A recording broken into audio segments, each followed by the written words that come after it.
Hello बच्चों, मैं कह रहा हूं कि जो ये मॉलिक्यूल ना ये जाके टकराएगा, खटैक। टकराने के बाद क्या होगा? पलटेगा, खटैक खटैक खटैक, ठीक है ना? जाके टकराएगा ना से पट, फिर वापस आएगा। तो जब भी कोलिजन होता है ना, तो उसमें एक फोर्स लगता है, उसका मोमेंटम चेंज होता है। भाई पार्टिकल अगर पलट रहा है तो पार्टिकल पे दीवार फोर्स लगा रही होगी ना, तो बदले में पार्टिकल भी दीवार पर एक फोर्स लगा रहा होगा। अभी आप सर खुजा रहे होंगे, ऐसा ये क्या कर रहे हो? सर समझ नहीं आ रहा। रोटेशन के लिए 3 काहे नहीं लिए सर? ट्रांसलेशन के लिए 3 लिए हो, रोटेशन के लिए 3 काहे नहीं लिए हैं? रोटेशन भी 3 आना चाहिए था, एक्स के अबाउट, वाई के अबाउट, जेड के अबाउट। सबर रखा, अभी आएगा, सब समझ में आएगा। मान लिया हमारे पास ये मॉलिक्यूल है, एक एटम ये रहा, एक एटम ये रहा, ऑक्सीजन ही मान लो, ठीक है ना? तो चल रहा है, इसके बाद एक वी की वजह से आया, घूम रहा है, चल भी रहा है, घूम भी रहा है, रोटेशन भी आया, अब वाइब्रेट, मतलब चल भी रहा है, घूम भी रहा है, वाइब्रेट भी कर रहा है। आया समझ? तो वाइब्रेशन की तो डिग्री ऑफ फ्रीडम हो सकती है ना, ऐसे वाइब्रेशन हो रही है। Hello and welcome back students.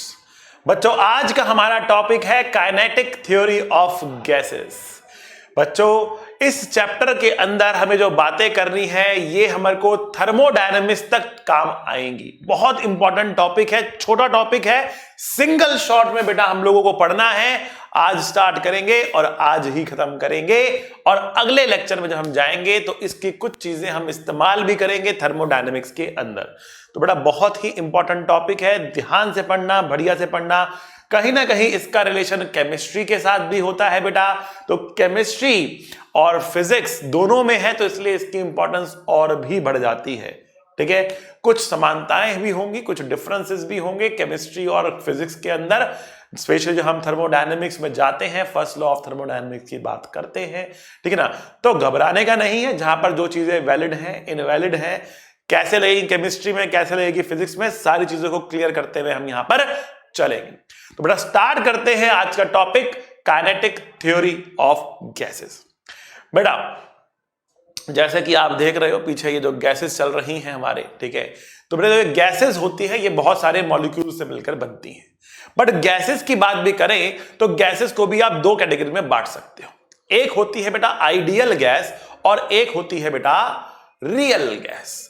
अब आइडियल गैस और रियल गैस की अगर बात करें तो बेटा केमिस्ट्री के अंदर आपको रियल गैसेस के बारे में काफी डिटेल में पढ़ना है, लेकिन फिजिक्स के अंदर आपका फोकस मेनली कहां रहने वाला है? आइडियल गैसेस पर रहने वाला है। तो आपको मेनली आइडियल गैसेस को सोचना है, आइडियल गैसेस के बारे में सोचना है, उनके बारे में चर्चा करनी है फिजिक्स के लिए। रियल गैसेस में एक फोर्स होता है जिसको हम कहते हैं वेंडर वॉल फोर्सेस, जो मॉलिक्यूल्स के बीच में लगता है, ठीक है ना? और आइडियल गैसेस में बेटा वो फोर्सेस नहीं होते हैं। तो इसमें क्या क्या चीजें रहेंगी उसको डिटेल में पढ़ेंगे। तो फिजिक्स के अंदर रियल गैसेस की बात ना करते हुए केवल आइडियल गैसेस की चर्चा हम करते हुए चले जाएंगे, ठीक है बच्चों? तो आइडियल गैसेस को कौन डिफाइन करता है? तो बेटा वो होती है kinetic theory. Kinetic theory defines, उसकी कुछ पोस्टुलेट्स हैं, उसके कुछ हमारे पास अजम्पशंस हैं जो हमें लेनी होती हैं आइडियल गैस के लिए, ठीक है ना? तो अब वो क्या अजम्पशन है, सबसे पहले हम उसकी बात करते हैं बेटा। तो देखो काइनेटिक थ्योरी के पोस्टुलेट्स फॉर आइडियल गैसेस तो क्या है?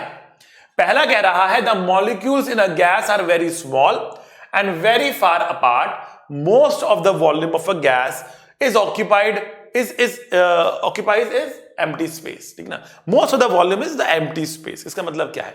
इस रूम के अंदर, जिस रूम में आप लोग बैठे हुए हो, उस रूम के अंदर जितनी भी एयर है ना, उस पूरी की पूरी एयर को आप चाहो तो स्क्वीज कर करके एक बॉटल में बंद कर सकते हो बेटा। एक बॉटल के अंदर पूरी एयर को बंद कर सकते हो। एयर जो मैक्सिमम स्पेस यहां पर इस रूम में ले रही है ना, वो क्या है? खाली ही है, मैक्सिमम स्पेस खाली ही है। मॉलिक्यूल्स एक दूसरे से काफी दूर दूर हैं, मैक्सिमम स्पेस खाली है। तो आप उसको चाहो तो उन मॉलिक्यूल्स को पास ला ला के इतना पास ला सकते हो कि एक बॉटल के अंदर पूरी की पूरी गैस को बंद कर सकते हो। So the maximum space is empty, molecules are far apart and molecules are very very small, so maximum space is empty. That's the first point.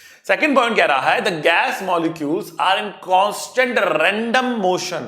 बेटा random motion को अगर हम अंडरलाइन करें यहां पर, तो random motion में होते हैं, मतलब कोई भी पर्टिकुलर डायरेक्शन जो है ना वो बायस्ड नहीं होती है। चारों डायरेक्शंस में मॉलिक्यूल्स उड़ रहे होते हैं, इधर भी जा रहे, इधर भी जा रहे, इधर भी जा रहे, पीछे भी जा रहे, ऊपर भी जा रहे, नीचे भी जा रहे, चारों तरफ से एयर और एयर जो है, एयर मॉलिक्यूल्स जो है उड़ रहे हैं। ठीक है बच्चों, तो रैंडम मोशन है, just as many molecules are moving in one direction as in any other, कोई भी डायरेक्शन बायस्ड नहीं है। मॉलिक्यूल्स आर स्फेरिकल, मॉलिक्यूल्स कैसे हैं? गोल हैं। मॉलिक्यूल्स कैसे हैं? गोल है, स्फेरिकल है बेटा मॉलिक्यूल्स। ठीक है, ये भी एक assumption है अपने आप में, उसके साइड से कुछ निकला नहीं हुआ, गोल है। Collision between molecule is perfectly elastic, molecules के बीच में होने वाला कोलिजन परफेक्टली इलास्टिक होता है। ठीक है ना, तो जितने भी कोलिजन हो रहे हैं वहां पर वो कैसे हैं? परफेक्टली इलास्टिक कोलिजन्स हैं। ये भी एक assumption या पोस्टुलेट है आइडियल गैस के लिए। ठीक है, आगे बात करें तो कह रहा है collision the intermolecular forces between the molecules is negligible. That is one of the most important points बेटा, one of the most important points here. ये कह रहा है the intermolecular forces, intermolecular force बेटा दो टाइप के फोर्स ले सकते हो आप। एक होता है इंट्रामॉलिक्यूलर, एक मॉलिक्यूल के अंदर का फोर्स। जैसे आप बात करो लेट्स से वाटर वेपर्स की बात करते हैं, तो बेटा H2O है आपके पास, ठीक है, एक O है, दो H है, H2O हमने लिया, एक और ऑक्सीजन का मॉलिक्यूल लेते हैं बेटा। ठीक, तो जो फोर्स ऑक्सीजन और हाइड्रोजन इसके अंदर लग रहा बेटा ये होगा इंट्रामॉलिक्यूलर, इंट्रामॉलिक्यूलर। ठीक है ना, और दो मॉलिक्यूल्स के बीच में लग रहा फोर्स कौन सा होगा बेटा? ये होगा इंट्रामॉलिक्यूलर, सॉरी इंटरमॉलिक्यूलर, इंटरमॉलिक्यूलर। तो मॉलिक्यूल के अंदर लग रहा वो है इंट्रा, और जो आपस में लग रहा वो है इंटरमॉलिक्यूलर। तो ये कह रहा है कि जो इंटरमॉलिक्यूलर फोर्सेस हैं between the molecules is negligible, बेटा वो नेग्लिजिबल है, वो नेग्लिजिबल है, कोई ज्यादा खास उनके बीच में फोर्स नहीं है। तो सबसे इंपॉर्टेंट पॉइंट बेटा हमारे पास ये आ गया। हालांकि सारे पॉइंट्स इंपॉर्टेंट है, हर किसी की अपनी अपनी वैल्यू है जो हमने यहां पर लिखा है इनको, बट ये वाला पॉइंट हमारे लिए बहुत ही इंपॉर्टेंट पॉइंट है कि मॉलिक्यूल्स का आपस में कोई इंटरेक्शन फोर्स नहीं है। अगर इंटरेक्शन फोर्स नहीं है तो कोई इंटरेक्शन एनर्जी भी नहीं है, कोई इंटरेक्शन एनर्जी भी नहीं है। अगर एक गैस का मॉलिक्यूल यहां, दूसरा गैस का मॉलिक्यूल यहां, ये इधर गया, ये इधर गया, इनके बीच का डिस्टेंस बढ़ता या घटता भी है तो भी इनके बीच की एनर्जी में कोई भी इंपैक्ट नहीं आएगा। ये एक दूसरे से कंप्लीटली इंडिपेंडेंटली मूव कर सकते हैं। और इंट्रामॉलिक्यूलर तो वैसे ही चेंज नहीं होता है, इंटरमॉलिक्यूलर चेंज हो सकता है, और इंटरमॉलिक्यूलर चेंज हो नहीं रहा बिकॉज इंटरमॉलिक्यूलर कोई फोर्स है नहीं। ठीक है ना, तो एनर्जी के टर्म में भी सोचा जाए तो intermolecular energy, intermolecular potential energy, intermolecular forces की इंटरेक्शन की जो पोटेंशियल एनर्जी है वो जीरो है, वो जीरो है। तो कौन सी एनर्जी हो सकती है मॉलिक्यूल के पास? एक तो हो सकती है बेटा काइनेटिक एनर्जी, और दूसरी हो सकती है इंट्रामॉलिक्यूलर एनर्जी। लेकिन इंट्रामॉलिक्यूलर एनर्जी तो चेंज हो नहीं रही भाई, एक मॉलिक्यूल इधर गया, एक मॉलिक्यूल इधर गया, दूरी आई मॉलिक्यूल्स के बीच में, तो इनके बीच की दूरी बढ़ी है। इस हाइड्रोजन के बीच की दूरी नहीं बढ़ी है, इस हाइड्रोजन ऑक्सीजन के बीच की दूरी नहीं बढ़ी है। तो इंट्रामॉलिक्यूलर एनर्जी चेंज नहीं हो रही, वो जो भी है वो फिक्स्ड है, वो चेंज नहीं हो रही। उसको आप जीरो मानोगे तो मान सकते हो, ठीक है ना। और इंटरमॉलिक्यूलर तो वैसे ही जीरो है, इंटरमॉलिक्यूलर तो वैसे ही जीरो है, वो तो फोर्स ही नहीं है तो एनर्जी है ही नहीं। वो आई बात समझ में आपको? चलो आगे बढ़ते हैं। अब जो आइडियल गैसेस होती है ना, जो आइडियल गैसेस होती हैं उनके ऊपर जब रिसर्च की गई तो अलग अलग साइंटिस्ट ने कुछ अलग अलग लॉज दिए, प्रेशर के लिए, टेम्परेचर के लिए, वॉल्यूम के लिए, नंबर ऑफ मोल्स के लिए। और उन सभी लॉज को गैदर कर कर हमें एक इक्वेशन मिली जिसको कहते हैं आइडियल गैस इक्वेशन। क्या कहते हैं बच्चों? Ideal gas equation. आप लोगों को पता ही होगा बट फिर भी मैं आपके लिए स्टेट करता हूं। सबसे पहला आता है बेटा बॉयल्स लॉ। बॉयल्स लॉ, तो बॉयल्स लॉ कह रहा है कि कांस्टेंट टेम्परेचर होना चाहिए। क्या होना चाहिए? Constant temperature. अगर कांस्टेंट टेम्परेचर है तो प्रेशर जो होगा, ठीक है ना, वो इनवर्सली प्रोपोर्शनल होगा वॉल्यूम के। ठीक है, ये कह रहा है इफ टेम्परेचर इज कांस्टेंट, अगर टेम्परेचर कांस्टेंट है, if temperature is constant then pressure is inversely proportional to volume, then pressure is inversely proportional to volume। ठीक है ना, अगर टेम्परेचर कांस्टेंट है तो प्रेशर जो है वो वॉल्यूम के इनवर्सली प्रोपोर्शनल है बच्चा। ये कह रहा pressure is inversely proportional to volume कह रहा। समझ के बाद आप लोग, आई होप ये क्लियर हो गया होगा आपको, but pressure is inversely proportional to volume होगा। क्लियर? कब? जब टेम्परेचर कांस्टेंट। ये है आपका बॉयल्स लॉ। आगे बात करें बेटा, आगे आता है आपका चार्ल्स लॉ। चार्ल्स लॉ क्या कहता है? चार्ल्स लॉ कहता है the volume of an ideal gas is directly proportional to the absolute temperature at constant pressure.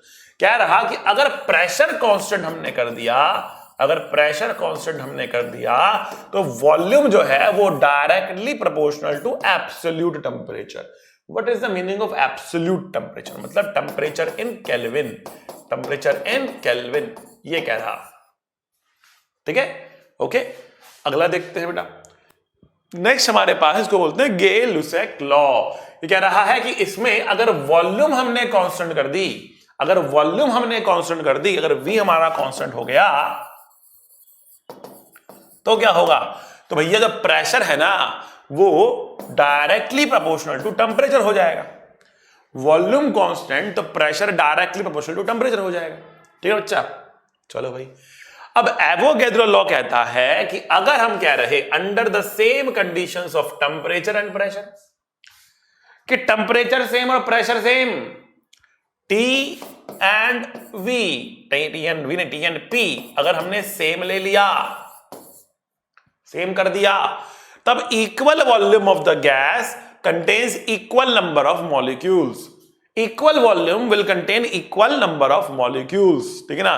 तब वॉल्यूम जो होगा वो directly proportional to number of mole से नंबर ऑफ मॉलिक्यूल्स आप कह सकते हो। ठीक है ना?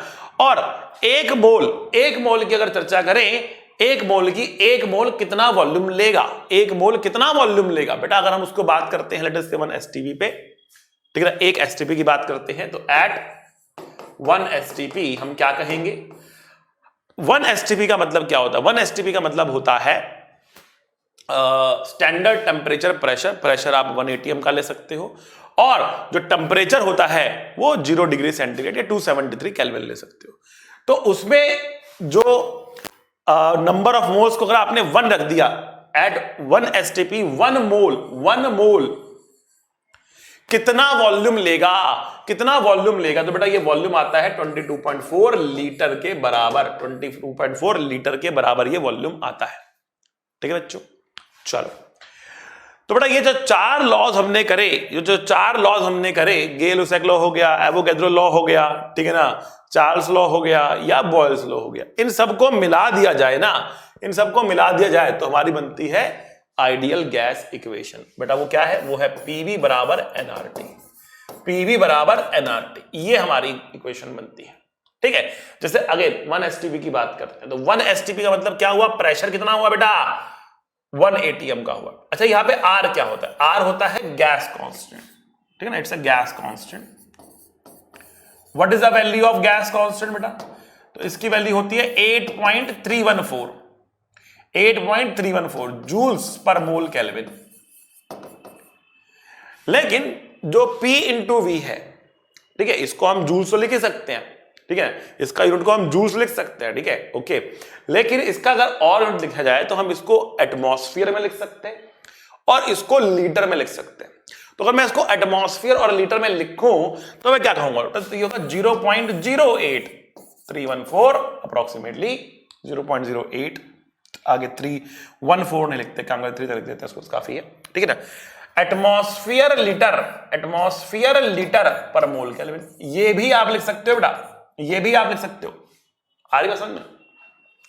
तो अगर मैं 1 STP की बात कर दूं, तो प्रेशर लिखूंगा 1 एटमॉस्फेयर, V लिख दिया मैंने लीटर के अंदर, N को मैंने 1 ले लिया, मैंने N = 1 मोल ले लिया। अब क्योंकि मैं एटमॉस्फेयर और लीटर का इस्तेमाल कर रहा तो मैं R का डालूंगा कितनी? 0.083 डालूंगा, 0.083 डालूंगा, और 1 STP के लिए टेम्परेचर में 273 डाल दूंगा, 273 केल्विन डाल दूंगा, ठीक है। तो if I multiply these two numbers I will get the value of V। कितना आएगा वो देख लेते हैं। तो हमने देखो 273 इंटू 83 मल्टीप्लाई करते हैं, देखते कितना आता है। सो 9 होगा, 7 या 21, 2 3 दूनी 6 और 2 8, ठीक है, और मल्टीप्लाई 8 या 24, 2 8 56 और 2 58, 5 8 16 और 5 21, तो कितना आ रहा है? ये 9 आ रहा, 5 आ रहा, 16 आ रहा, 22.6 के आसपास आ रहा है, ठीक है। अब ये भी बहुत एग्जैक्ट वैल्यू नहीं है, अप्रोक्सीमेट वैल्यू ही है ये। सो 22.6 या 22.4 मैंने लिखा था, दिस इज अप्रोक्सीमेटली 22.4 लीटर के आसपास इसकी वैल्यू बेटा आती है, जो मैंने यहां पर लिखी थी 22.4 लीटर के आसपास वैल्यू आती है इसकी।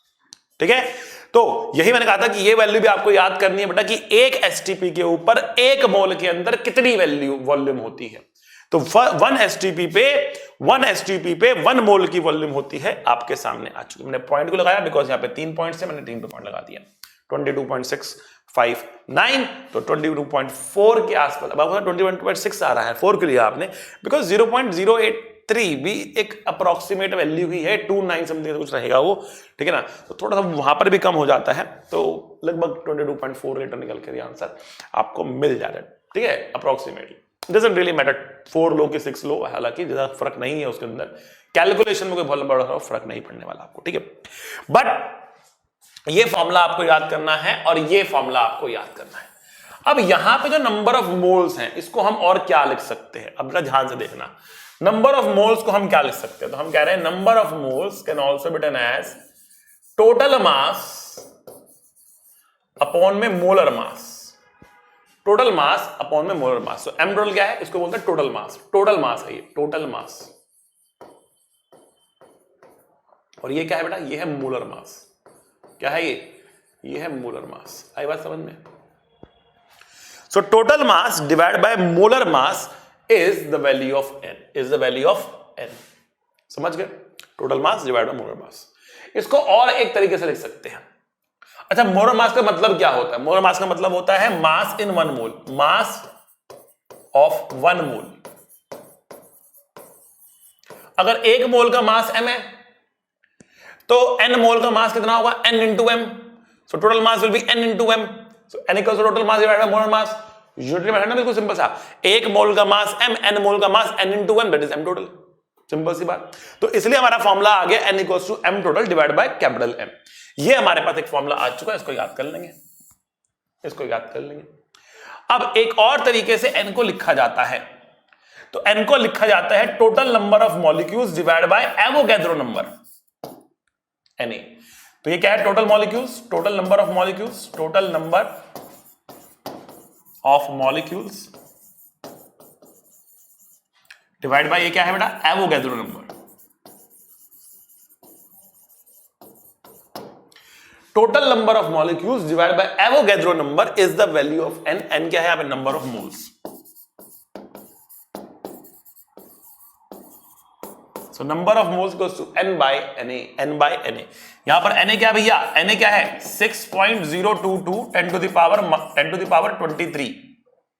That's the Avogadro number. 6.022 10 to the power 23 is the Avogadro number. तो ये हमको एवोगैड्रो नंबर मिल रहा है, ये हमें n मिल रहा है, नंबर ऑफ मोल्स मिल रहा है हमारे पास यहां पर, इस तरीके से आ रहा, ठीक है ना। So n equals to total mass divided by molar mass, n equals to n by Na, n equals to 0.622 10 to the power 23। आगे बात समझ में आपको। तो n के 2 फॉर्मूले बताए मैंने। Na क्या होता है, Na क्या होता है, एवोगैड्रो नंबर क्या होता है, या Na क्या होता है। तो Na होता है number of molecules, number of molecules in 1 mole. Fixed है, 1 मोल में नंबर ऑफ मॉलिक्यूल्स फिक्स्ड होते हैं, ठीक है ना। तो नंबर ऑफ मॉलिक्यूल्स कितने हैं, Na है। नंबर ऑफ मॉलिक्यूल्स कितने हैं, Na है। So n by Na equals to number of molecules divide by Avogadro number, that is equals to n। n क्या हो गया यहाँ पर, नंबर ऑफ मोल्स हो गया।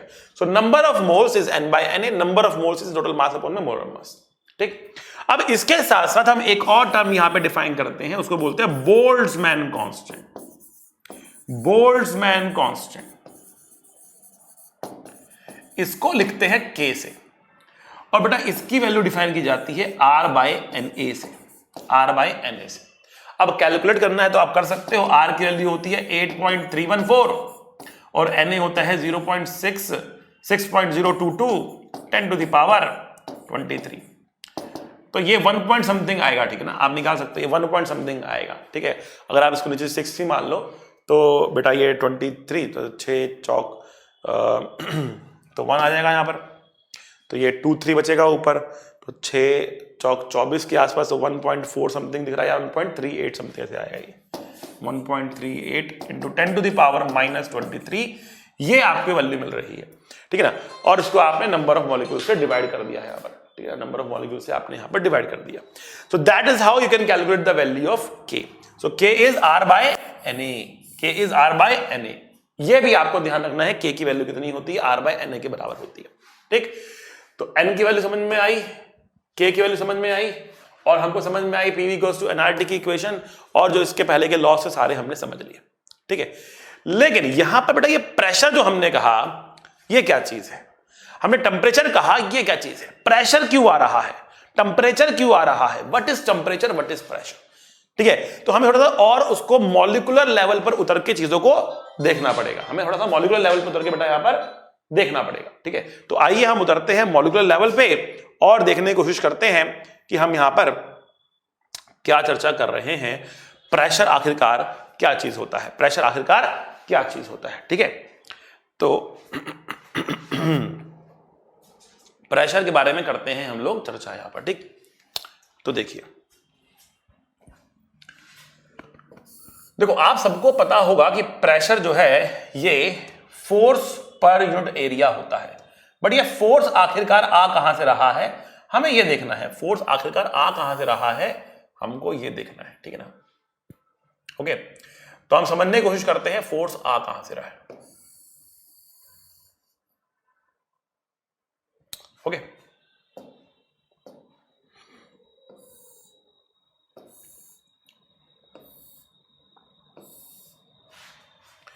तो ये रहा हमारे पास, ये रहा हमारे पास एक क्यूब, ठीक है।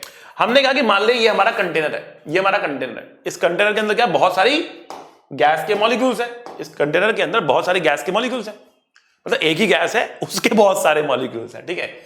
अच्छा भाई, तो अगर हमने कोई भी एक मॉलिक्यूल मान लिया, इस मॉलिक्यूल के पास इस डायरेक्शन में एक रफ्तार होगी, इस डायरेक्शन में एक रफ्तार होगी, और इस डायरेक्शन में एक रफ्तार होगी, ठीक है।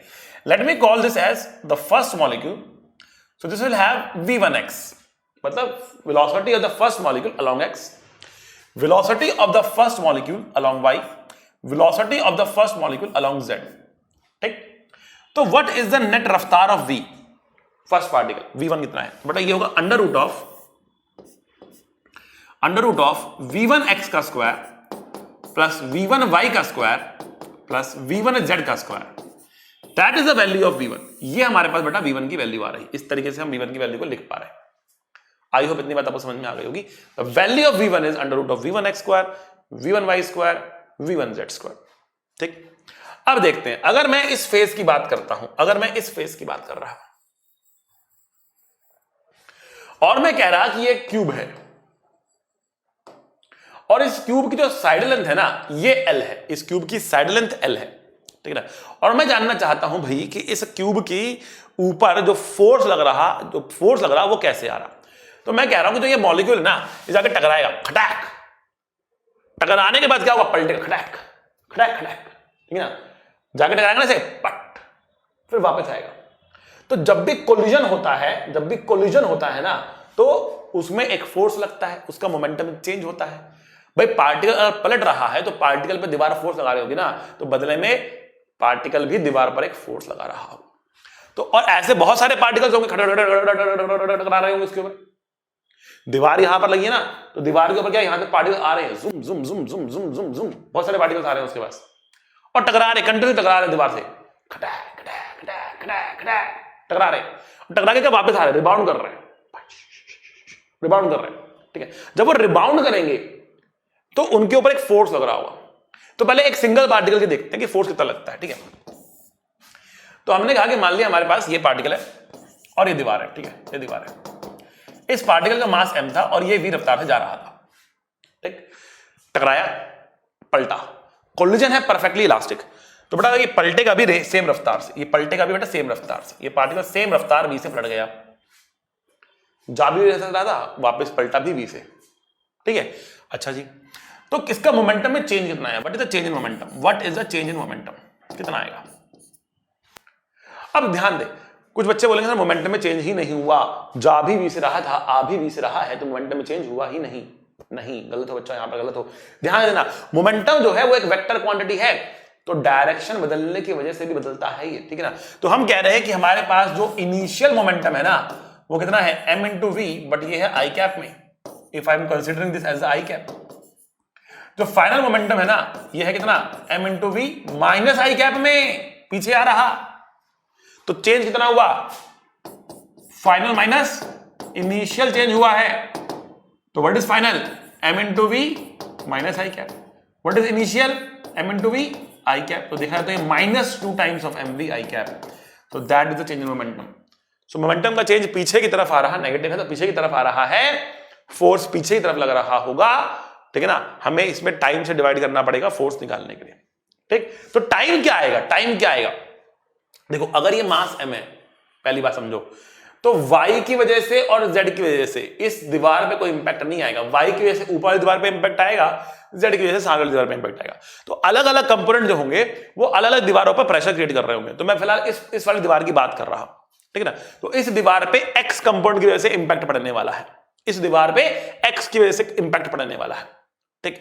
और जब x की वजह से इस पे इंपैक्ट पड़ेगा ना, तो ये पर्टिकुलर पार्टिकल क्या एक ही बार इस दीवार से टकराएगा, नहीं ना, ये बार बार टकराने वाला है, बार बार टकराने वाला है, ठीक है। तो देखो ये लेंथ कितनी है बेटा, ये भी l है। एक कोलिजन के बाद दूसरा कोलिजन कितने समय में करेगा, तो जब ये इस दीवार से यहां से टकरा के यहां पर आ रहा है, ठीक है ना, ये डिस्टेंस बराबर l है। टकराया कितने से और वापस कितने से हुआ, ये v1x से रिबाउंड हुआ, v1x से रिबाउंड हुआ। तो पहले यहां तो जाएगा, फिर टकरा के वापस आएगा। Forget out the y and z, they are not creating any impact on this wall. कौन क्रिएट कर रहा है इस वॉल पे इंपैक्ट, x कंपोनेंट। तो v1x से वापस आ रहा, v1x से वापस जा रहा, आने और जाने में कुल लेंथ ट्रैवल करिए 2l। तो समय लगेगा उसको 2l डिवाइड बाय v1x, ये उसको समय लगेगा, ये उसको समय लगेगा।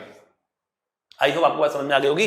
समय लग रहा है उसको कितना, 2l डिवाइड बाय v1x, ये उसको समय लग रहा है, इतने समय में टकरा के वापस आ रहा, इतने समय में टकरा के वापस आ रहा, इतना समय उसको लगेगा, ठीक है। अब आगे देखते हैं।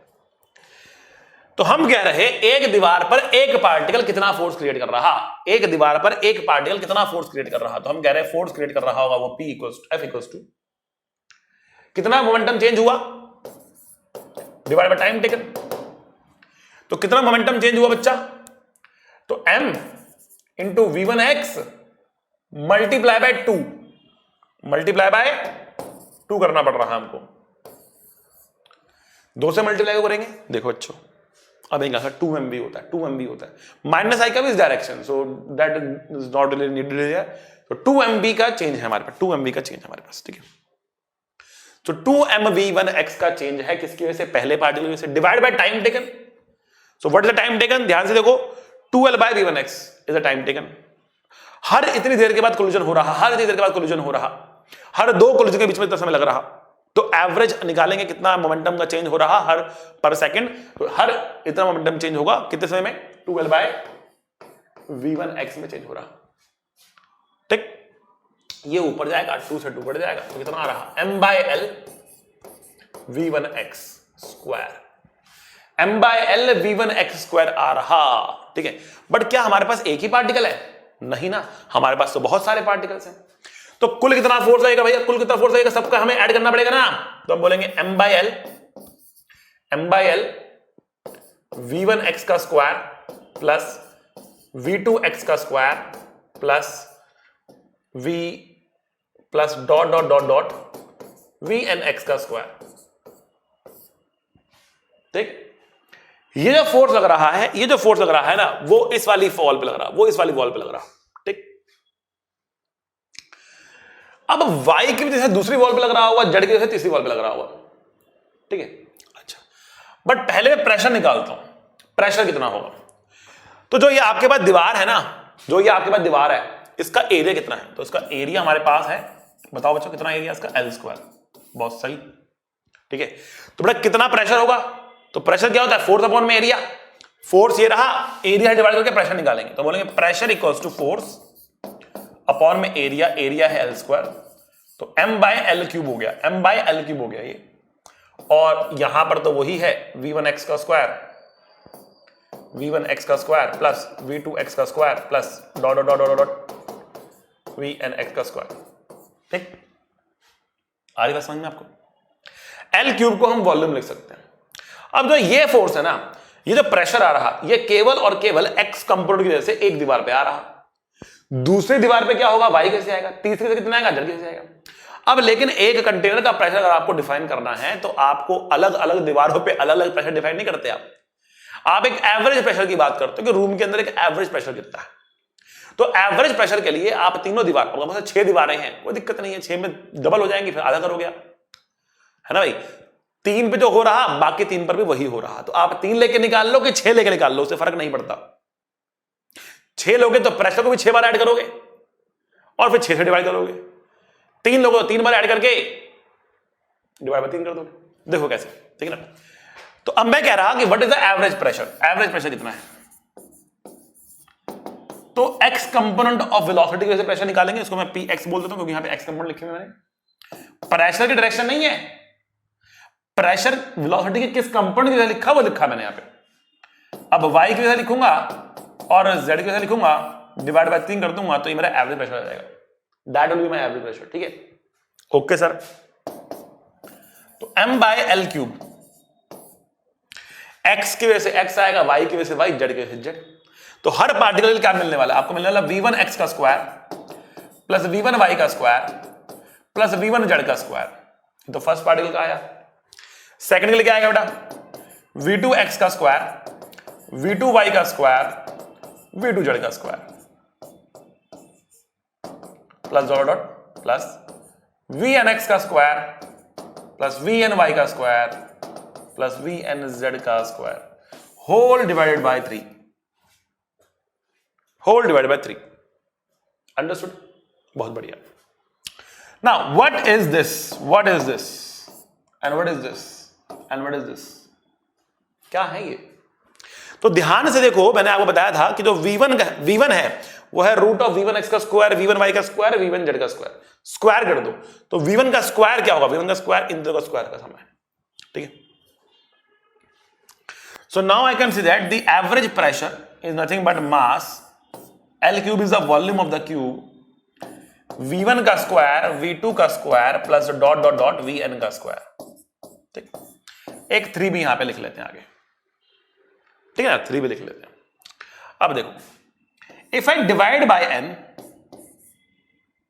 And multiply by n, I get a term here, we call this Vrms का स्क्वायर, Vrms का स्क्वायर। अब ये Vrms क्या चीज है, Vrms क्या होता है देखते हैं। तो हम कह रहे हैं कि भैया Vrms क्या होता है, इसको बोलते हैं रूट मीन स्पीड। देखो होता क्या है, हमने काइनेटिक एनर्जी के पोस्टुलेट्स में भी देखा, काइनेटिक एनर्जी थ्योरम के पोस्टुलेट्स में भी देखा, और पोस्टुलेट क्या था कि वेलोसिटी चारों डायरेक्शन में रैंडमली डिस्ट्रीब्यूटेड है, सब अलग अलग वेलोसिटी से चल रहे हैं, अलग अलग डायरेक्शन में जा रहे हैं, कोई डायरेक्शन बायस नहीं है, सब रैंडम वेलोसिटी में डिस्ट्रीब्यूटेड। तो कोई पार्टिकल तेज चल रहा, कोई पार्टिकल धीरे चल रहा, सबकी रफ्तार अलग अलग है, कोई तेज चल रहा, कोई धीरे चल रहा, सबकी रफ्तार अलग अलग है। तो उनमें हम अलग तरीके से एवरेज निकाल सकते हैं। तो एक तरीका एवरेज निकालने का क्या है, आप ले सकते हो सीधा एवरेज। तो वी एवरेज क्या है, वी एवरेज या v mean, average velocity, average speed बोल सकते हो उसका। इनफैक्ट एवरेज क्या होती है बेटा, तो एवरेज होती है, सिंपल आप सिंपल करो, v1 plus v2 plus vn divide by n, ये है एवरेज, खत्म। That's the value of average. But RMS कितना होगा, आरएमएस का मतलब क्या है, आरएमएस है रूट, किसका रूट, मीन, रूट मीन मतलब मीन होता है एवरेज, किसका average, root mean square, speed नहीं है, स्पीड आगे आएगा, root mean square speed, root mean square speed. Root लेना है, root of mean of square of speed, उल्टा कर लो, स्पीड का स्क्वायर करो, मीन करो, रूट लो, उल्टा लो, स्पीड का स्क्वायर करो, मीन लो मतलब एवरेज लो, और रूट ले लो, मतलब क्या, स्पीड लिखो, स्क्वायर करो, मीन लो,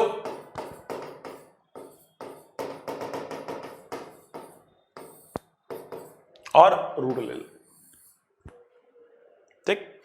तो ये अंदर टर्म लिखी है, ये क्या है भैया, ये Vrms का स्क्वायर हो जाएगा, रूट नहीं है ना इसमें, ये Vrms का स्क्वायर हो जाएगा, ये तो बात है, वही मैंने यहां पर कहा, you will get VRMS का square here. Okay, so what is pressure now? What is pressure? Average pressure of the room. What is the pressure? Pressure is mass upon volume. ये मास किसका है? अब बेटा ये मास है एक पार्टिकल का या बहुत सारे पार्टिकल्स का? एक पार्टिकल का, सिंगल पार्टिकल का मास है ये, क्योंकि मोमेंटम हमने एक पार्टिकल का चेंज करता हुआ देखा था। तो m is a mass of the single particle into n, n क्या है? Number of particles, number of molecules, ठीक है, इनटू VRMS का स्क्वायर, ये हमको मिल गया, इनटू VRMS का स्क्वायर, ये हमको मिल गया। क्लियर? ओके सर, अब करते हैं आगे चर्चा। Pressure equals to mn by v। एक 3 भी है आई थिंक, एक 3 भी था, हमने 3 मिस कर दिया है,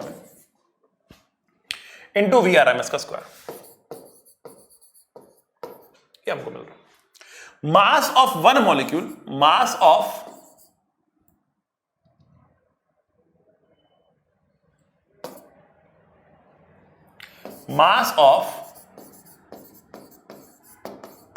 one molecule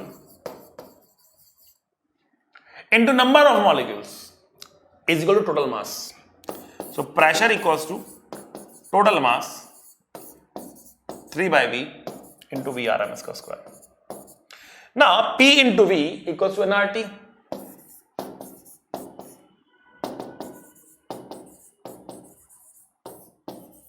Total mass divided by 3 into VRMS का square.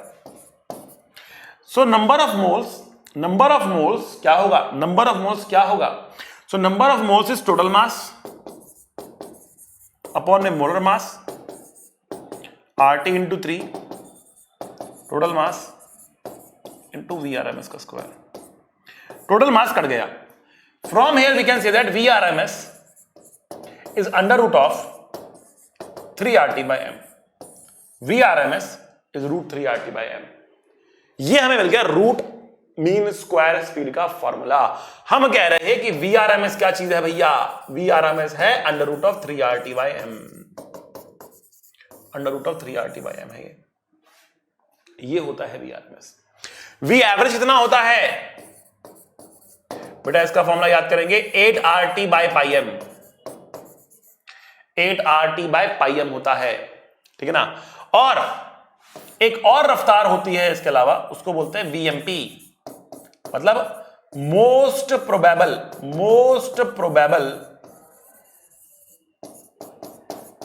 Speed. What is most probable speed?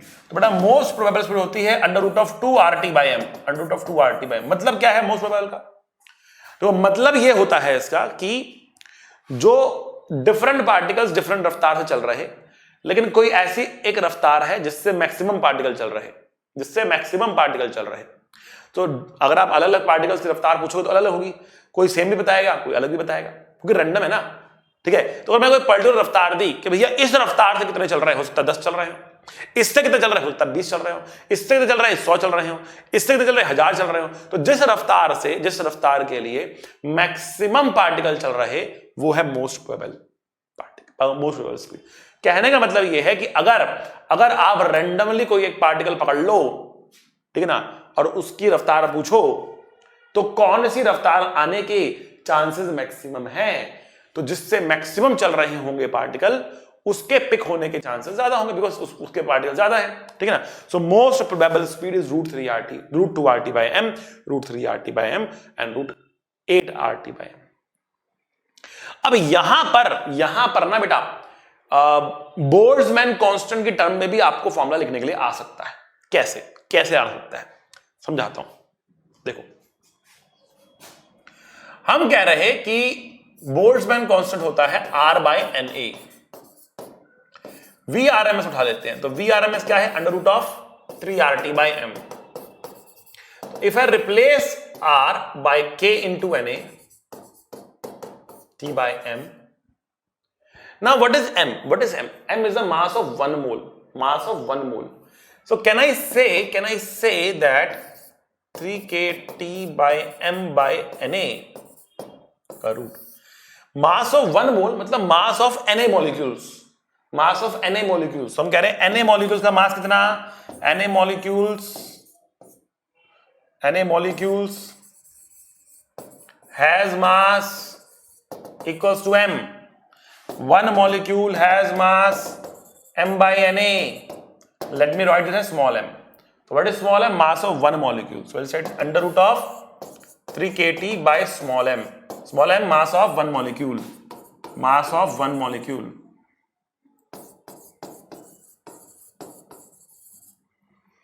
Root 3 kT by m. M is the mass of one molecule. M is the mass of one molecule. आई बात समझ में आपको? ये हमारे पास बेटा VRMS आ रहा, ठीक? तो दो फॉर्मूले हो गए आपके पास. एक तो आप इतना याद कर सकते हो कि R by capital M is K by small m. Molar mass, molecule का मास, मोलर मास एंड एक मॉलिक्यूल का मास. ये आप रिप्लेसमेंट दे सकते हो, ठीक है?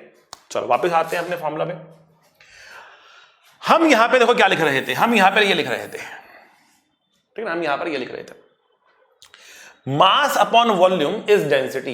Mass upon volume is density. So we can also say that it is nothing but P is equals to 1 by 3 rho VRMS का square. 1 by 3 rho VRMS square. That is P.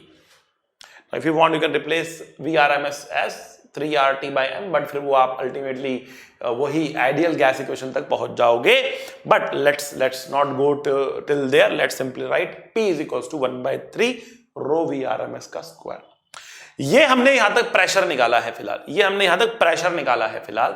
इस formula को आपको याद कर लेना है. 1 by 3 rho VRMS का square या PV equals to 1 by 3 m total into VRMS का square. PV equals to 1 by 3 m VRMS का स्क्वायर भी आप याद कर सकते हो, ठीक है? अब यहां से हम आगे बढ़ते हैं और बात करते हैं आगे की. और आगे जो हमें चर्चा करनी है ना बेटा, वो चर्चा है हमारी काइनेटिक एनर्जी की. बट क्योंकि मैंने आपको अभी यहां पे रफ्तारें बताई हैं सारी की सारी, तो मैं आपको एक चीज और दिखा देता हूं आगे बढ़ने से पहले. और वो हम इसको ले आते हैं यहां पे, ठीक?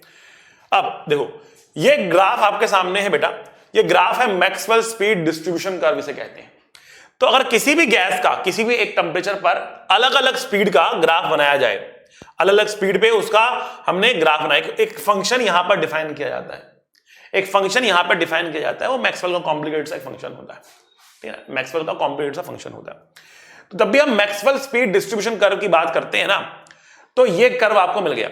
तो अब यहां पर एक तरीके से क्या आ रहा कि कितने मॉलिक्यूल, आप इस फंक्शन को ऐसे समझ सकते हो कि ये जो y एक्सिस पे हम रिप्रेजेंट कर रहे हैं ना, एक तरीके से वो है number of molecules for that particular speed. Number of molecules for that particular speed, ठीक है?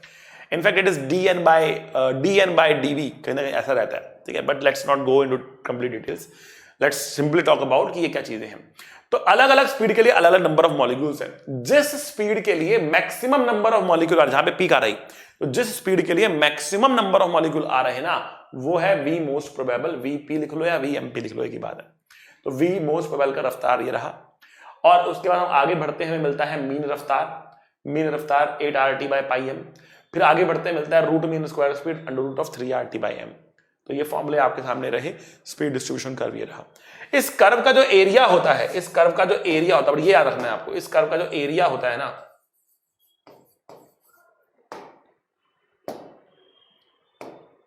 सो एरिया हमारे पास जो है इसका,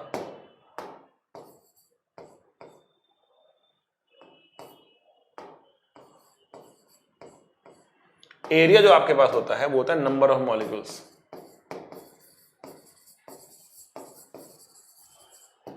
नंबर ऑफ मॉलिक्यूल्स के बराबर एरिया होता है. मतलब अगर आप टेंपरेचर बढ़ाओ या घटाओ, एरिया चेंज नहीं होना चाहिए. एरिया चेंज नहीं होना चाहिए, ठीक है? टेंपरेचर बढ़ाओ या घटाओ, एरिया चेंज नहीं होना चाहिए. लेकिन अगर आप देखें, अगर आप यहां पे ध्यान से देखें, तो टेंपरेचर बढ़ाने पर VP, mean speed, RMS speed बढ़ेंगी. तो टेंपरेचर इंक्रीज करने पर इस ग्राफ को आगे शिफ्ट होना पड़ेगा, बिकॉज वीपी ये सब बढ़ रहा है, तो आगे शिफ्ट होना पड़ेगा, ठीक है ना? रफ्तार बढ़ रही है, आगे शिफ्ट होना पड़ेगा. लेकिन एरिया सेम रखने के लिए ग्राफ को नीचे आना पड़ेगा. तो on increasing temperature what will happen? First, peak will shift towards right, पहली बात. दूसरी बात, peak will be lower, will become lower, will become lower. Peak नीचे आएगी बेटा, पीक नीचे आएगी, घटेगी पीक. तीसरा, एरिया अंडर कर्व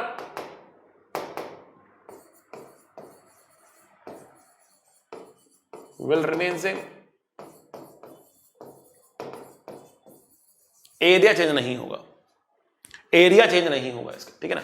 तो अगर आप आगे नेक्स्ट कर्व देखते हो तो नेक्स्ट कर्व आप बना सकते हो कुछ इस प्रकार.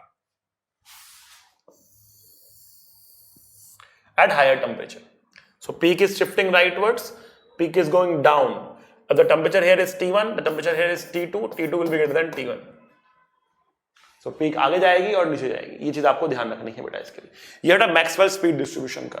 चलो, now let us come back to what we were doing. So we were doing kinetic energy.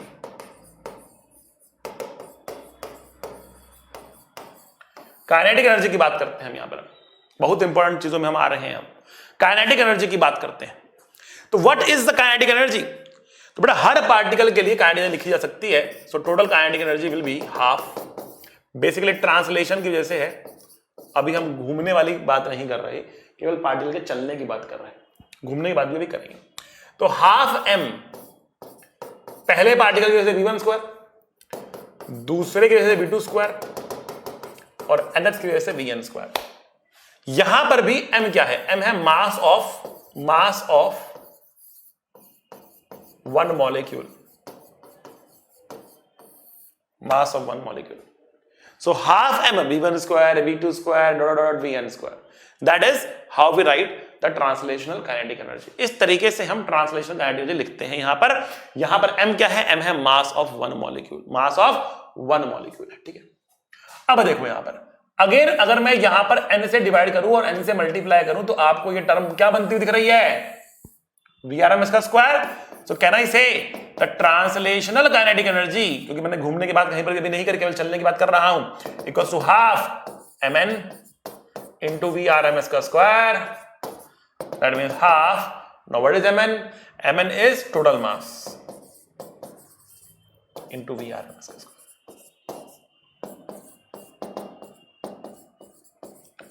चलो सबसे पहले इस एनर्जी को कंपेयर करते हैं प्रेशर के साथ. तो बेटा प्रेशर का हमारा फॉर्मूला आया था 1/3 total mass upon volume into Vrms का स्क्वायर. ये प्रेशर का फॉर्मूला आया था. देखिए, सॉरी,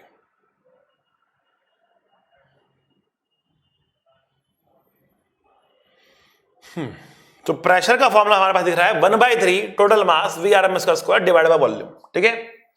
तो काइनेटिक एनर्जी का फॉर्मूला हमारे पास क्या आ रहा? काइनेटिक एनर्जी का फॉर्मूला हमारे पास क्या आ रहा उसको हम देख रहे हैं, ठीक है ना. उसको हम देख रहे हैं यहां पर, ठीक है. सो काइनेटिक एनर्जी का फॉर्मूला हमारे पास था 1/2 m टोटल Vrms का square, 1/3 m total by v Vrms का square. If I divide these two term I will have kinetic energy translation वाली divide by pressure is equals to 3/2 total कटेगा, Vrms कटेगा, but एक v बचेगा. So what is pressure बेटा? Pressure है क्या? Pressure है 2/3 of translational kinetic energy per unit volume. So particle के मोशन की वजह से ही प्रेशर आ रहा, काइनेटिक एनर्जी आ रही. और प्रेशर है क्या? प्रेशर है 2/3 of kinetic energy per unit volume. That is how you can define a pressure. What is pressure? Pressure is 2/3 of kinetic energy, translational kinetic energy per unit volume. 2/3 of translational kinetic energy पर. बहुत important result है बेटा, इसको याद करना है. Question भी इसके ऊपर बन सकते हैं, डायरेक्ट क्वेश्चन आ सकते हैं, प्रीवियस ईयर में भी आए, ठीक है. सो 2/3 of translational kinetic energy per unit volume is pressure. ये आपको याद रखना है, ठीक है. अब आते हैं आगे और इसको कंपेयर करते हैं टेम्परेचर के साथ. टेम्परेचर के साथ इसको लेते हैं, ठीक है. तो आइए देखते हैं. So translational kinetic energy is 1/2 total mass into VRMS का स्क्वायर। तो VRMS क्या है? √3RT/m, तो 3RT/m ये आ गया। तो ट्रांसलेशनल काइनेटिक एनर्जी आ रही 3/2 nRT, 3/2 nRT। ये है translational kinetic energy, translational kinetic energy 3/2 nRT। ये फॉर्मूला अब आपको याद कर लेना है, बसा लेना है अपने अंदर। क्यों, कैसे बताएंगे अभी आपको आगे, इसके ऊपर भी अभी हम जाने वाले हैं, ठीक है। बट फिलहाल हम कहां तक पहुंचे हैं? हम पहुंचे हैं ट्रांसलेशनल काइनेटिक एनर्जी क्या होती है। ये तो 3/2 nRT होती है। बहुत बढ़िया, तो 3/2 nRT आपको लिख डालना है, ठीक है। चलो आगे बढ़े भाई। अब इसको भी हम K के टर्म में लिख सकते हैं। K क्या था आपका? Boltzmann constant. तो हमने बोला कि ट्रांसलेशनल, देखो बेटा बोलते रहो बोलते रहो, फॉर्मूला लिखवा रहा हूं आपको, मैं बोल रहा हूं, आप भी बोलते रहो। जितना बोलोगे उतना याद हो जाएगा, क्लास में ही याद हो जाएगा, क्लास में ही याद हो जाएगा। क्लास से याद करके जाना है बेटा।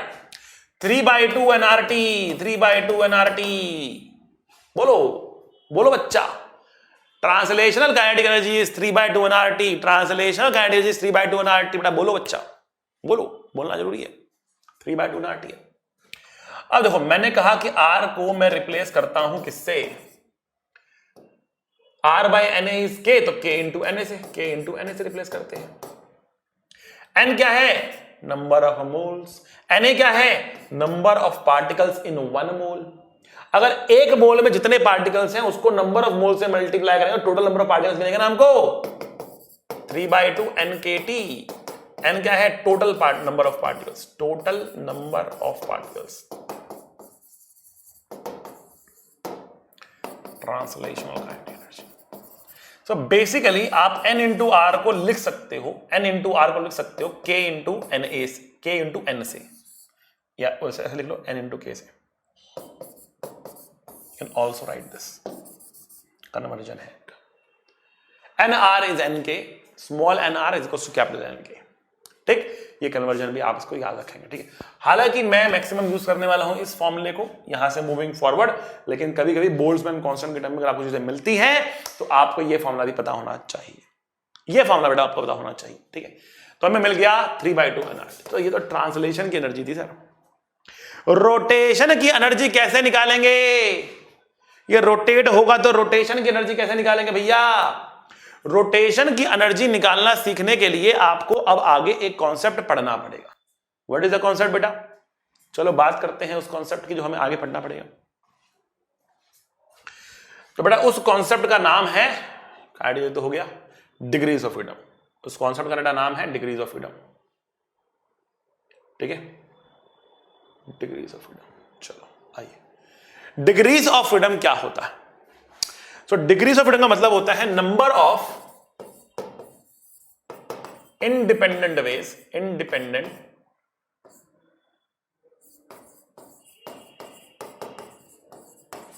number of independent ways in which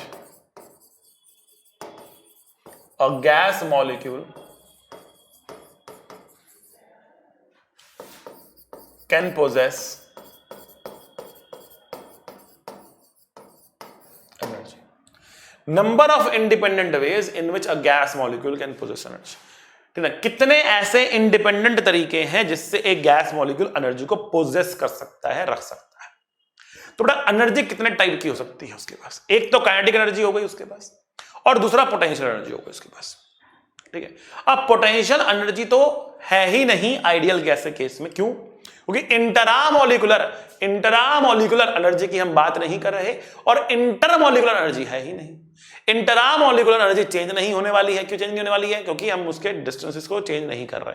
काफी हाई टेम्परेचर पर वाइब्रेशंस आ सकती हैं, तो उसकी बातें हम करेंगे, एक छोटी सी बात उसमें भी हम करके निकलेंगे।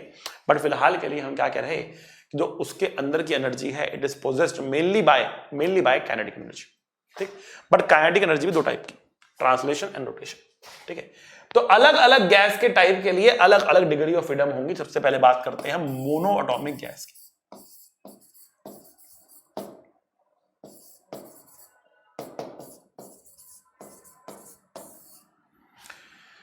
सो मोनो एटॉमिक गैस क्या होती है? ये वो गैस होती है जिसमें एक ही एटम होता है। मोनो मतलब सिंगल एटम गैस, जैसे कि you can say noble gases, जैसे कि हीलियम, आर्गन एक्सेट्रा। तो अगर आपके पास एक गैस का मॉलिक्यूल है, सिंगल एक एटम ही है बस, ठीक है ना, so it can translate along the x axis, it can translate along the y axis, it can translate along the z axis. क्यों भाई? एक्स में जा सकता, वाई में जा सकता, जेड में आ सकता। क्लियर? तो it will have 3 degree of freedom for translation. Translation के लिए 3 डिग्री ऑफ फ्रीडम होंगी, ये फिक्स्ड है बेटा। नो मैटर कि मॉलिक्यूल कौन सा है, नो मैटर कि मॉलिक्यूल कौन सा है, जो मर्जी मॉलिक्यूल क्यों ना हो, नो मैटर कि मॉलिक्यूल कौन सा है, ठीक है ना, डिग्री ऑफ फ्रीडम ट्रांसलेशन के लिए 3 ही होंगी। एक्स वाई जेड 3 में जा सकता। तो इस पे कोई मतलब वेरिएशन है ही नहीं, ठीक ना। डिग्री ऑफ फ्रीडम 3 ही रह सकती है ट्रांसलेशन की। अब आप अगर रोटेशन की बात कर लेते हैं, तो रोटेशन के लिए आप कहोगे देखो सर, रोटेशन के लिए ये एक्स के अबाउट रोटेट कर सकता है, वाई के अबाउट कर सकता है, जेड के अबाउट कर सकता है। तो यहां पर तो हमारे पास क्या आने चाहिए? 3 डिग्री ऑफ फ्रीडम रोटेशन के लिए आने चाहिए। बट रोटेशन के लिए होती है 0 and total degree of freedom होती है 3। अभी आप सर खुजा रहे होंगे कि सर ये क्या कर रहे हो सर, समझ नहीं आ रहा है।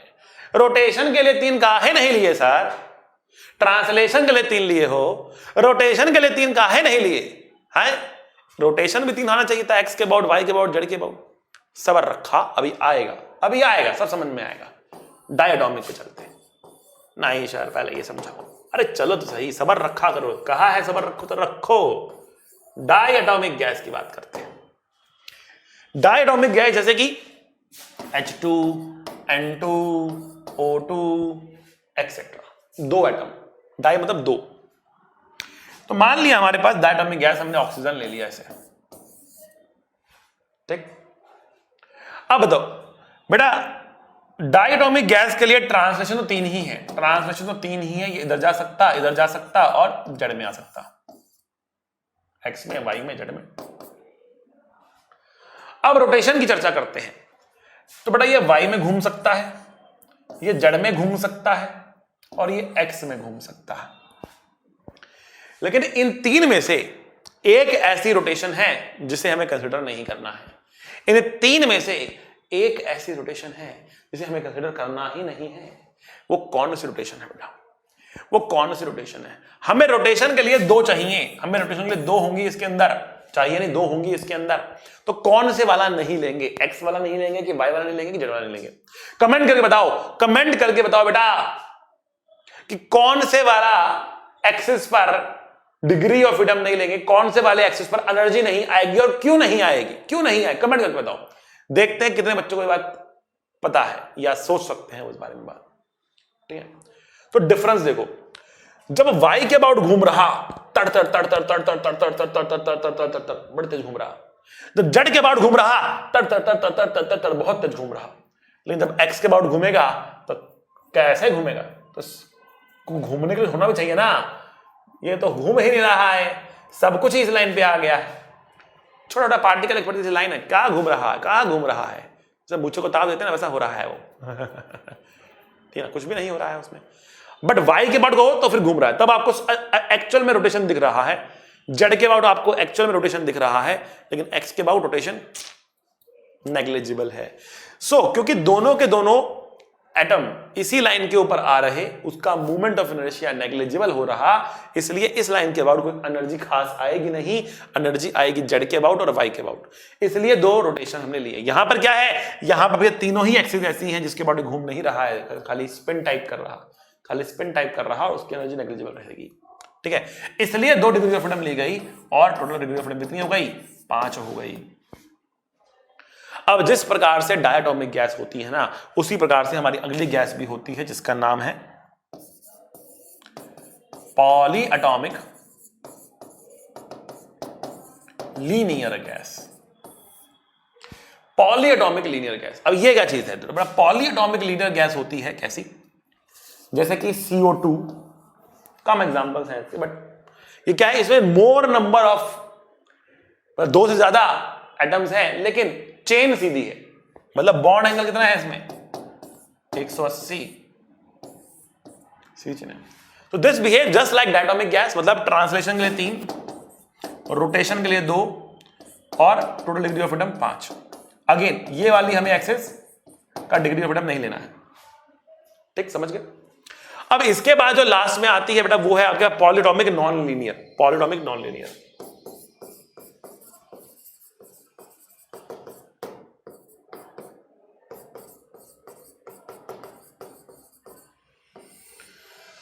अब ये क्या चीज है पॉलीटॉमिक नॉन लीनियर? ये क्या चीज है भैया पॉलीटॉमिक नॉन लीनियर? ये क्या चीज है भैया, आइए देखते हैं। तो भाई पॉली एटॉमिक नॉन लीनियर के लिए कहानी अगर हम कहें तो ये होता है जैसे CH4 C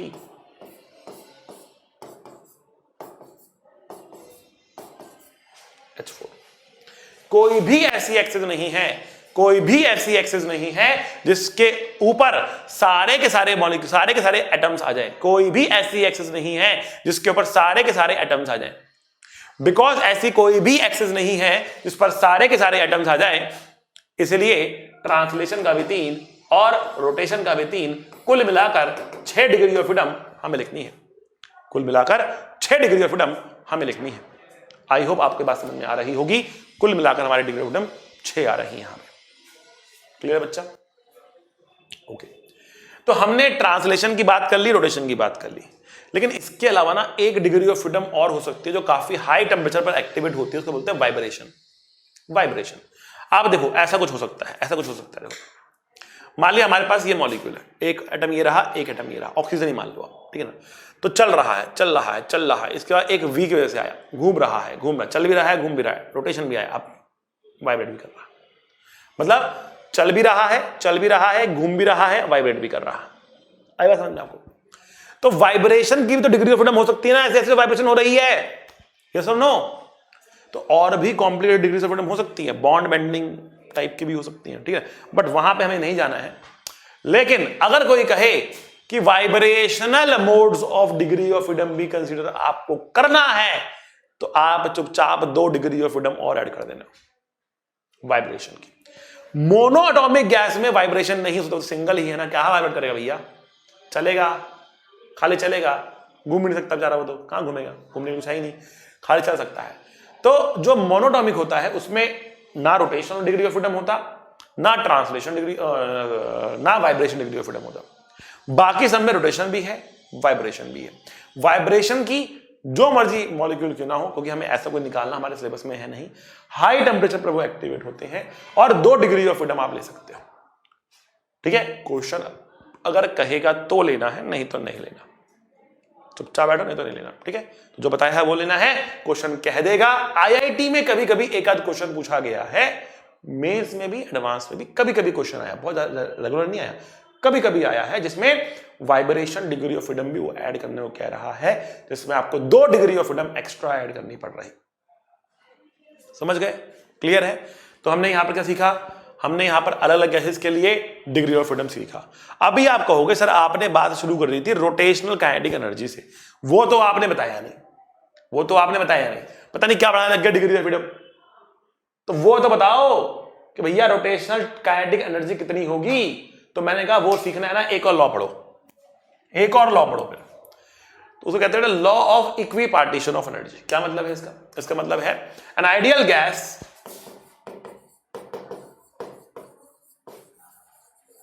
distributes all its energy equally among its degrees of freedom, among its all degrees of freedom, among its all the degrees of freedom.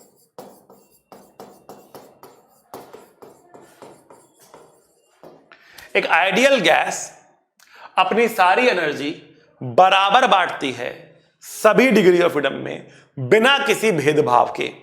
कोई भेदभाव नहीं है कि ट्रांसलेशन की है, कि रोटेशन की है, कि एक्स के अबाउट है, कि वाई के अबाउट है, कि जेड के अबाउट है, कोई भेदभाव नहीं है। सारी डिग्री ऑफ फ्रीडम में बराबर एनर्जी का विभाजन करती है, बराबर एनर्जी को बांट देती है। That's the law of equipartition of energy. अब यहां से हम निकालेंगे यहां से हम बात करेंगे किसकी, यहां से हम निकालेंगे, यहां से हम बात करेंगे about the rotational kinetic energy. कैसे करेंगे देखते हैं।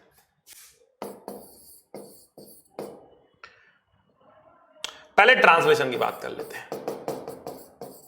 ट्रांसलेशन का फॉर्मूला हमने लिखा 3/2 nRT, लिखा था ना भाई, ये शॉर्ट टर्म मेमोरी लॉस हो गया। अरे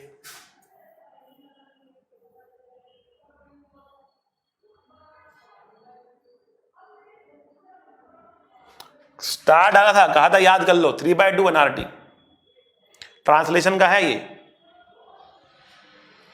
सो translational kinetic energy is 3/2 nRT। ठीक है, आई बात समझ में आपको? बहुत बढ़िया, ये आ गया हमारे पास। अब ट्रांसलेशन की कितनी डिग्री ऑफ फ्रीडम होती है? 3 होती है, 3 होती है ना। सो can I say that divide by 3 is the kinetic energy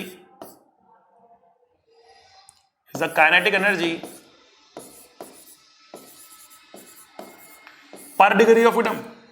can I say this कि एक डिग्री ऑफ फ्रीडम में, पर डिग्री ऑफ फ्रीडम में कितनी एनर्जी है? जितनी ट्रांसलेशन का डिवाइड बाय 3 है, क्योंकि ट्रांसलेशन मतलब 3 में इतनी है, 1 में इतनी होगी, तो पर डिग्री ऑफ फ्रीडम इतनी काइनेटिक एनर्जी होगी। ठीक है, तो what is the kinetic energy? Basically what is the kinetic energy? Total energy कितनी है?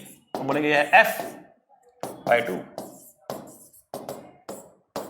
F आ जाएगा F/2 nRT। So F/2 nRT is the total kinetic energy. Translation देखनी है तो ट्रांसलेशन की डिग्री ऑफ फ्रीडम 3 डाल दो, और रोटेशन देखनी हो तो रोटेशनल की डिग्री ऑफ फ्रीडम कितनी होती है? Total degree of freedom minus translation की डिग्री ऑफ फ्रीडम। ट्रांसलेशन की अगर वाइब्रेशन लोगे तो फिर -2 भी और करना पड़ेगा, ठीक है ना, तो वो रोटेशन की मिल जाएगी। तो जिसकी भी डाल रहे हो, जिसकी भी ले रहे हो, उसकी डिग्री ऑफ फ्रीडम डाल दो यहाँ पे। जिस भी गैस के लिए लिख रहे हो उसकी डिग्री ऑफ फ्रीडम डाल दो यहाँ पे। फिलहाल हम वाइब्रेशन को नहीं लिख रहे हैं तो हमने ये लिख दिया, टोटल ये होती है आपके पास। ठीक है, टोटल डिग्री ऑफ फ्रीडम आपके 1 डिग्री ऑफ फ्रीडम के लिए है 1/2 nRT, 1 डिग्री ऑफ फ्रीडम के लिए है 1/2 nRT। तो जितनी भी डिग्री ऑफ फ्रीडम होंगी, रोटेशन की जितनी भी हो उसको मल्टीप्लाई करो, ट्रांसलेशन जितनी हो उसको मल्टीप्लाई करो, वाइब्रेशन जितनी हो उसको मल्टीप्लाई करो। सिंपल बात, सिंपल बात। आई बात समझ में आपको? तो ये है आपके पास एनर्जी। अब मैं कह रहा आइडियल गैस के लिए, क्योंकि इंटरैक्शन एनर्जी तो है नहीं, आइडियल गैस के लिए जो एनर्जी आ रही वो किस फॉर्म में आ रही? वो आ रही है काइनेटिक एनर्जी की फॉर्म में ही ना। ठीक है, तो अब यहां पे हम डिफाइन करते हैं बेटा internal energy of a gas.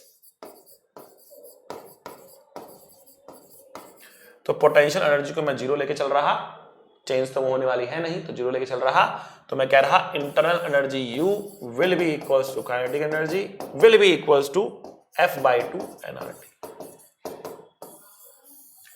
More accurate, delta U equals to F/2 nR delta T। This is the formula जो मैं थर्मोडायनेमिक्स में भी इस्तेमाल करूंगा। तो ये फॉर्मूला हमें कैरी करना है अगले लेक्चर तक, तो इसको बढ़िया से याद करना है। Delta U equals to F/2 nRT, F/2 nRT। ठीक है, चलो अब एक लास्ट टॉपिक हमारा इस चैप्टर में और बचता है, जिसका नाम है mean free path. Mean free path क्या चीज है ये? चलो देखते हैं। हमने कहा कि भैया हमारे पास एक मॉलिक्यूल है, ठीक, इस मॉलिक्यूल का कोई डायमीटर है, लेट अस से इसका डायमीटर हमारे पास कितना है? D है। Molecule has a diameter D। ये चल रहा है, कुछ रफ्तार v से चल रहा है, तो और भी मॉलिक्यूल्स होंगे ना, उनसे टकराएगा ये, उनसे टकराएगा। तो हमने कहा कि देखो, हमने ऐसे 2 लाइनें बनाई ऐसे, ठीक है, और फिर हमने 2 मॉलिक्यूल, एक मॉलिक्यूल यहां बनाया, एक मॉलिक्यूल यहां बनाया, ठीक, ये जा रहा है ऐसे, ये मॉलिक्यूल हमारे पास थे। अब इसका एक सेंटर लिया, इसका एक सेंटर लिया। अच्छा जी, अब देखो ये भैया कितना है? ये है D/2, और ये भी कितना है? ये तो D/2 है, क्यों भाई? तो हम कह रहे हैं कि एक ना यहां पर सिलेंडर बन रहा है इस तरीके से, एक सिलेंडर बन रहा है इस तरीके से, और इस सिलेंडर का रेडियस D है। इस सिलेंडर का रेडियस d है। अब मैं कह रहा हूं कि ये जो मेरा मॉलिक्यूल चल रहा है ये किन मॉलिक्यूल से टकराएगा? ये उन मॉलिक्यूल से टकराएगा जिनका सेंटर इस सिलेंडर के अंदर हुआ। जिनका सेंटर इस सिलेंडर से बाहर हुआ ना, उनके नीचे से निकल जाएगा। ये टकराएगा जिनसे, टकराएगा उनसे जिनका सेंटर इस सिलेंडर के अंदर हो। तो हम जानना चाह रहे हैं इस सिलेंडर में कितने मॉलिक्यूल्स होंगे जिनसे वो मिलेगा टी टाइम में। ठीक है, तो हमने कहा उसके लिए हमें देखना है कितने मॉलिक्यूल्स हैं गैस के अंदर। तो हम यहां पे डिफाइन करते हैं एक नंबर, उसको बोलते हैं number density of molecules. Molecules की नंबर डेंसिटी क्या है ये? तो हमने कहा नंबर डेंसिटी ऑफ मॉलिक्यूल का मतलब है number of molecules per unit volume. Number of molecules per unit volume है ये। Number of molecules per unit volume is n, that is called as a number density. Number of molecules per unit volume is a number density. ठीक है, ये हमारे पास number density आ गई। Number of molecules per unit volume is a number density. समझ गए? Clear है? चलो, हमने कहा ये चल रहा है v स्पीड से, हमने कहा ये चल रहा है v स्पीड से। अब देखते हैं t सेकंड में कितना आगे बढ़ेगा। तो t सेकंड्स में ये आगे बढ़ेगा v इंटू टी, कितना आगे बढ़ जाएगा। तो इस सिलेंडर का कितना वॉल्यूम इसमें स्वैप किया, इस सिलेंडर का कितना वॉल्यूम इसने स्वैप किया। तो बेटा इसने ये वॉल्यूम स्वैप किया,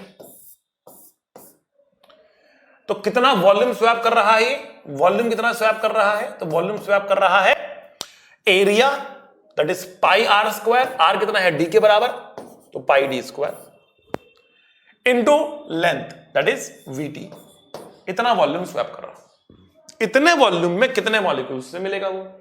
इतने वॉल्यूम में कितने मॉलिक्यूल से मिलेगा वो? तो बेटा यूनिट वॉल्यूम में n मॉलिक्यूल्स होते हैं, तो इतनी वॉल्यूम में कितने मॉलिक्यूल से मिलेगा? So number of collisions in t seconds is equal to n into volume pi D square into vt. इतने कोलिजन्स होंगे t सेकेंड्स में। तो how many collisions will be there per second? उसको बोलते हैं collision frequency. Collision frequency, number of collision per second, number of collisions per second या per unit time. तो t से डिवाइड करेंगे इसको, तो n pi D square we आ जाएगा। इतने कोलिजन हर सेकेंड हो रहे, ये है collision frequency. What is the collision time period? Collision time period, और उसको आप रिलैक्सेशन टाइम भी कह सकते हो, उसको आप रिलैक्सेशन टाइम भी कह सकते हो। ठीक है, मतलब हर दो कोलिजन के बीच में कितना समय लग रहा, that is the relaxation time. So relaxation time that is equals to 1 by collision frequency, that is 1 by n pi D square v, that is relaxation time. अच्छा, अब हम बात करते हैं मीन फ्री पाथ की। तो इतनी देर तक कोई कोलिजन नहीं हो रहा या इतनी देर के बाद कोलिजन हो रहा, तो जितनी देर तक कोई कोलिजन नहीं हो रहा उतनी देर में पार्टिकल कितना आगे बढ़ जाएगा, उतनी देर में पार्टिकल कितना आगे बढ़ जाएगा, ये हम जानना चाह रहे हैं। जितनी देर तक कोई कोलिजन नहीं हो रहा उतनी देर तक पार्टिकल कितना आगे बढ़ जाएगा, ये हम जानना चाह रहे थे। हमने कहा बहुत सिंपल सी बात है भाई, इसको बोलेंगे mean free path. Mean free path ये होगा distance travelled in this time. Distance travel होगा speed into time, speed into time. तो स्पीड है v और टाइम कितना है 1 by n pi D square v, जिसे भी कट गया। तो क्या आ गया ये आ रहा 1 by n pi D square. d diameter है मॉलिक्यूल, ध्यान रखना, d is the diameter of the molecule, ध्यान रखना। So 1 by n pi D square is the mean free path. लेकिन इस कैलकुलेशन को करने में हम लोगों ने बाकी मॉलिक्यूल्स का मोशन कंसीडर नहीं करा। लेकिन गैस के अंदर बाकी मॉलिक्यूल्स भी चल रहे होते हैं, इस मॉलिक्यूल के साथ साथ बाकी मॉलिक्यूल्स भी चल रहे होते हैं। क्योंकि बाकी मॉलिक्यूल्स भी चल रहे होते हैं तो एक बहुत ही कॉम्प्लेक्स स्टडी लगती है इसके लिए, और वो स्टडी करने के बाद हमें मिलता है कि जो मीन फ्री पाथ होता है इसको हम लैम्बडा से लिखते हैं। इसकी जो वैल्यू आ रही होती है वो आती है 1/√2, और भी कम हो जाती है वैल्यू, क्योंकि भाई ये भी जल्दी जल्दी टकराएंगे वो, ठीक है। तो रास्ता कम हो जाएगा, 1/√2 n pi d square, that is the mean free path. ये हमको मीन फ्री पाथ मिल रहा, इतना ही रास्ता उसके लिए खुला है, इसके बाद वो कोलिजन में चला जाएगा, हर इतने डिस्टेंस के बाद वो कोलिजन में चला जाएगा, that is the meaning of mean free path. ठीक है बच्चा, तो हमने बहुत सारी बातें बेटा आज की क्लास में पढ़ी है। अब देखो हमने बहुत सारी बातें आज की क्लास में पढ़ी हैं। हमने आइडियल गैस के पोस्टुलेट्स देखे, हमने बॉयल्स लॉ देखा, चार्ल्स लॉ देखा, गेल-लुसाक लॉ देखा, एवोगैड्रो लॉ देखा, आइडियल गैस इक्वेशन देखी, ठीक है ना। फिर हम लोगों ने यहाँ पर प्रेशर के बारे में डिस्कशंस किए, ठीक है ना। पूरा उसका मॉलिक्यूलर थ्योरी ऑफ प्रेशर देख लिया, रूट मीन स्क्वायर देख लिया, स्पीड का डिस्ट्रीब्यूशन देखा हमने किस तरीके से होता है, काइनेटिक एनर्जी की बात करी हमने, टेम्परेचर के साथ काइनेटिक एनर्जी को रिलेट किया हमने, ठीक है ना। हमने कहा कि काइनेटिक एनर्जी 3/2 nRT, टेम्परेचर और काइनेटिक एनर्जी का रिलेशन हमने वहां पर देखा। प्रेशर के साथ हमने उसको कंपेयर किया, हमने बोला pressure is 2/3 of kinetic energy पर वॉल्यूम होता है, ठीक है ना। फिर डिग्री ऑफ फ्रीडम पे आए हम लोग, हमने डिग्री ऑफ फ्रीडम देखी, अलग मॉलिक्यूल्स की देखी, law of equipartition of energy देखा, मीन फ्री पाथ देखा। बड़ा बहुत सारी बातें हमने आज की क्लास में करी हैं, इतना ही आज की क्लास के लिए काफी है। तो बेटा आप पढ़ते रहिए, मुस्कुराते रहिए, बहुत मेहनत करिए, और मिलेंगे हम लोग अगली क्लास में थर्मोडायनेमिक्स के साथ। ये लेक्चर देखना उसके लिए बहुत जरूरी रहेगा, ठीक है। तो all the best, see you, tata, bye bye. पढ़ाई करते रहें, ऑल द वेरी बेस्ट।